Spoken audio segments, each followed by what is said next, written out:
How to sell crypto for cash on crypto.com. Hey everyone, welcome back to our channel How to Geek. In today's video, I'll show you how you can sell your cryptocurrency for cash on the crypto.com app. So you want to make sure to simply watch the video till the end. In order to sell your crypto for cash and sell it to fiat wallet, it's very simple. First of all, launch the crypto.com application, and then you want to click on where it says trade, and after you tap on trade, from the bottom you have to find the option called sell.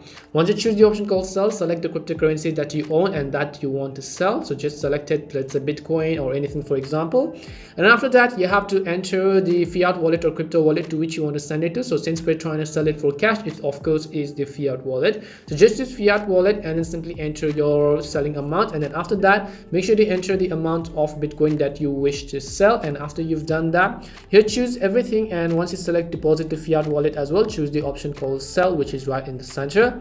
And then after you've done that, you have 15 seconds to go ahead and then view all the details of this transaction, and then just choose the option called confirm. And once you've done that, you would have successfully sold your crypto for cash to your fiat wallet from the cryptocurrency or the crypto.com app. That's all it takes to sell your crypto for money on crypto.com. We hope the video was really helpful, and if it did help you, then make sure to leave a like and subscribe to our channel. If you've got any more questions, feel free to leave them down. Thank you very much for watching, and see you soon in our next video.